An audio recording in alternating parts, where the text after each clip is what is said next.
原来徐奶爸是标准的中国式爸爸。福宝炫个竹笋都得学会动脑筋。如果你千篇一律的给他以同一个尺寸的竹子，他也就只会一种吃竹子的方式，他会动脑去想。要知道福猪猪回国后才真正见到大世面，琳琅满目的竹子笋笋都挑花了眼，导致这小妞到现在还没学会正确掰竹子的方式。可徐小奶爸明明看到小福干饭困难，却从来不会将食物切成小块，只能说让孩子自力更生才是他最终目的。韩国的2位爷爷对福宝主打一个溺爱，徐奶爸却是妥妥的中国式教育，即便是加餐也要练习小家伙的后肢力量。只见小福同学一把抓住小篮子，不仅站得笔直，平衡力也不错，3下2下就拿到奶爸藏起来的窝窝头。外面烈日高照，福宝也不回家睡觉时，奶爸生怕闺女中暑，便一个劲碎碎念。这和思想教育的教导主任有啥区别？天气热要回来睡，听到没有？带着恼火，现在天气好，你看看太阳都出来了。也正因为奶爸的中国式教育，才能养成福猪猪勇敢独立的性格。不管外面刮风还是下雨，小家伙都能在外场安心干饭，再也不是从前听到打雷就害怕的小熊了。不过奶爸在关键时刻也很宠孩子，要知道一向社牛的福猪猪经常翻滚空，不少游客看到后会激动尖叫，甚至故意引导小家伙做这个动作。护犊子的老徐担忧小福出意外，送闺女上学前还在一而再再而三的嘱咐：要不出去不要打滚哈，你去吃了睡，睡了吃，走啥子跑啥子都行，爬树也行，不要打滚，听没？可见他真的将福宝当成自家孩子去宠。当福宝的外场发现不明物体时，奶爸也会第一时间警告游客，避免乖闺女出去营业时受到伤害。就是说，各位朋友把手里的东西拿好，对不对？水管垫啊，盖个镜头盖啊，矿泉水啊。谁敢相信他上电视都紧张到闭眼啊？为了给闺女做主，直接克服社恐，老徐还不忘安慰受到惊吓的孩子，不仅给小福弟损损，还得来个摸头杀安慰一下宝贝闺女。或许有了游客掉镜头盖的先例，心怀愧疚的奶爸始终不放心，一直都在参观区默默守护着福公主。都知道身为食铁兽的熊猫攻击性很强，更何况是即将满4岁的福猪猪，可父女俩还是能共处一室。奶爸不顾危险直接去外场帮闺女除草，只能说一人一熊都很信任对方，离不开徐奶爸对小福无微不至的照顾。徐福记真的是天下第一好。福宝回国后遇到徐奶爸才是最大幸运吧？谁能想到四海只是出个国就当上了皇帝，这就是豪门小说女主照进现实吧？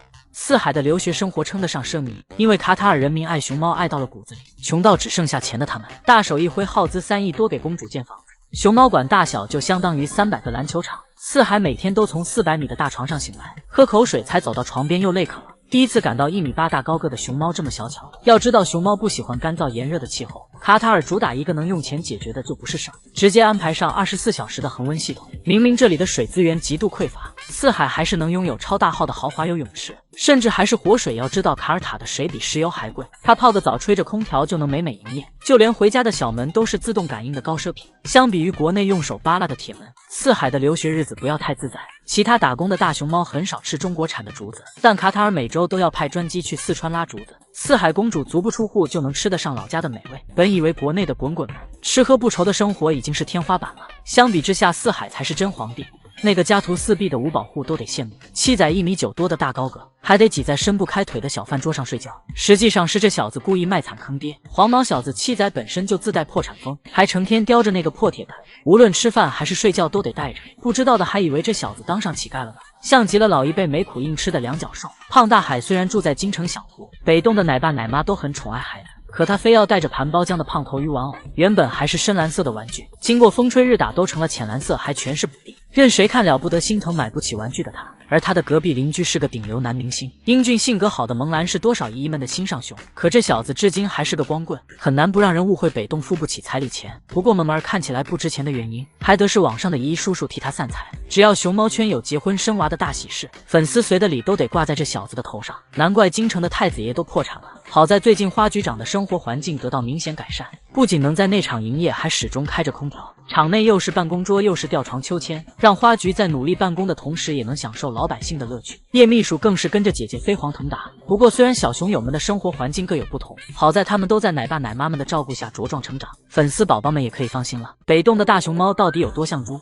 不是胖若泰山，就是一屁股坐死一条蛇。每当有游客好奇萌萌的体重时，徐老爷维护闺女的颜面一问一个不吱声。有些熊猫一上镜就胖，可胖大海却被游客扒出私底下更胖，就连颜值超高的顶流男明星萌兰也免不了被游客喊胖子。因为奶爸不敢公开孩子的体重，导致北洞滚滚们体重到现在都是个谜团。但毫无意外的是，胖大海绝对是首重。这小子的身材打小就异于常雄，一众黑白团子中突然混进一个庞然大物，显得胖大海格外扎眼。明明都是同龄熊猫，却显得不是一个世界。宝贝长大后的体重更是一路狂飙，奶妈在它都显得格外娇小。毕竟胖大海的懒是出了名的，它平日里主打一个能躺着绝不坐着，其他地方的熊猫吃笋笋都按根，甚至还有切块版本。可这些对于胖大海来说，只能塞牙缝。奶爸给它加餐都是按筐计算的。而萌兰像个充了气的小猪，它不仅全身肉嘟嘟，就连大脑壳也是圈里数一数二的。胖萌儿仅仅是趴地上过个木架，这小子匍匐前进也得被卡头，小心翼翼的样子看起来偷感十足。当萌兰靠着竹筐开心干饭时，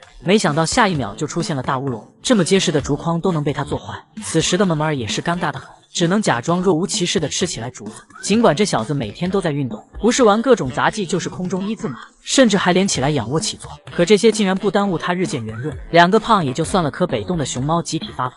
萌宝萌玉看起来肥嘟嘟的，乍一看和他们的三哥萌兰没什么区别，更别提肥成球的小白天。这小妞都已经胖到行动不便了，感觉稍微一动弹就累得气喘吁吁，难怪能成为萌兰的未婚妻。要知道花点点音社恐一开始被养在后院没有展出，即便没受到两脚兽的过多关注，但他依旧被养得白白胖胖，腰上的肉都是里3层外3层，不知道还以为这小妞是萌太后呢。就连去年才回国的丫丫长公主，也从瘦骨嶙峋的样子变成有游泳圈双下巴的圆滚滚熊猫，很难不怀疑北洞的空气里有酵母，毕竟全体滚滚们都逃不过变胖发福。事实上，北洞特产的窝窝头是罪魁祸首，据说饲养员每次都要蒸5个小时以上，不敢想象这个窝窝头有多实在，简直就是两脚兽的超大号压缩饼干。总算明白萌兰养的小鸟为啥胖了，原来是北洞的天时地利人和太滋补。看到美香一家归国被王奶爸宠上天，才明白自家孩子还是得自家疼。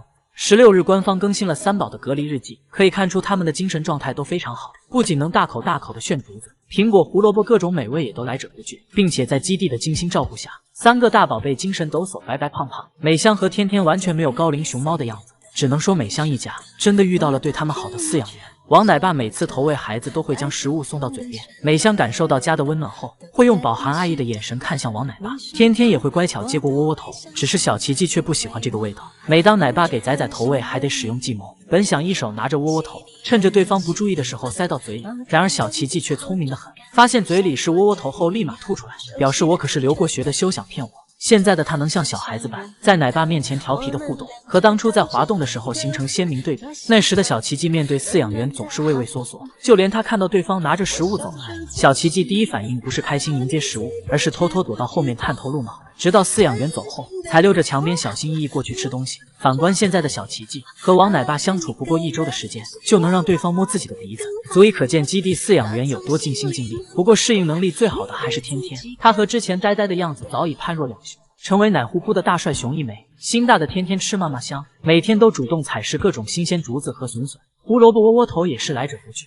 王奶爸从12号就开始对他常规培训，天天的表现也非常聪明机智。相比之下，美香倒显得有些拘束，虽不像自家老公那般，不过吃起竹子来也是美味非凡。可以看出美香一家的隔离生活安逸，他们在饲养员精心照顾下，也逐渐褪去一开始的不安。相信他们在爱的环境中会越来越好。还记得他们当初在异国他乡时，虽然各方面环境比不上家里，但是却没有冲淡一家3口的爱意。美香小奇迹母子俩总是互相取暖，他们经常在一起分享竹子，美香会主动帮儿子剥开，懂事的小奇迹也会帮忙用手握住，而美香天天夫妻俩更是如胶似漆。每次打打闹闹，天天也总会让着老婆，任由自己被老婆按着头欺负，就算被对方打疼了也绝不还手。如今一家3口整整齐齐回家，又收获到了奶爸浓浓的爱，相信以后的他们会更加幸福美满。原来辉宝才是宝家族的小霸王，盼打2号竟朝着宋爷爷挥舞毛拳头。这天灰灰看上了妈妈的小水池，调皮的他不管不顾疯狂玩水，爷爷担心小孙女手凉赶忙阻拦。발 빠진다 발 빠져 아이 차가 아이 차가。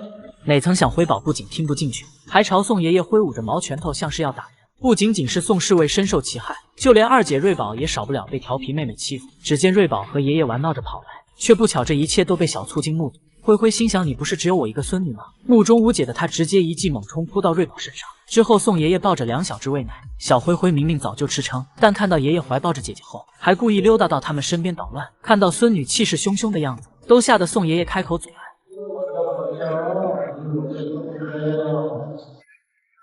没想到话刚落地，辉宝就一个劲往他的怀里钻，生怕被瑞宝分走爷爷的爱。本以为他和姐姐的风波已经平息，结果记仇的灰灰躺地上也要不断挑衅。只见小家伙扒拉着姐姐想切磋武艺，还好瑞宝压根不理会捣蛋的妹妹，不然姐妹俩又将是一场大战。辉宝或许是想在打架时更胜一筹，最近还苦练起来铁头功。只见他一个跳脚，忽然重心不稳，大脑袋直接重摔在门槛上。灰灰顺势修炼起来，还连撞2下，不愧是铁头灰，脑袋居然如此坚硬。没玩够的他又继续缠着爷爷，现场碰瓷表演平地摔。看来辉宝和姐姐福宝一样，都是混世小魔王。然而辉宝的调皮任性还不仅限于此，就连摄像机他也要欺负。宋爷爷只是劝小孙女别捣乱，就气得这位小霸王朝着镜头发火。崩溃的宋侍卫赶忙拿走摄像机，却不料此时的灰灰内心怒火早已熊熊燃烧，只见朝着最爱的爷爷痛下飞手。被小熊霸凌的老宋发出尖锐报鸣声。没一会，辉宝又再次化身破坏王，继续挥舞着毛拳头朝着镜头出击。哭笑不得的小宋爷爷仿佛看到了迷你。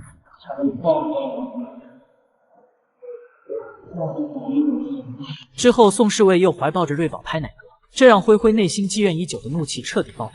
小家伙决定给中央空调好果子看，上一秒还假意撒娇咬着手，下一秒就一口咬住小宋爷爷。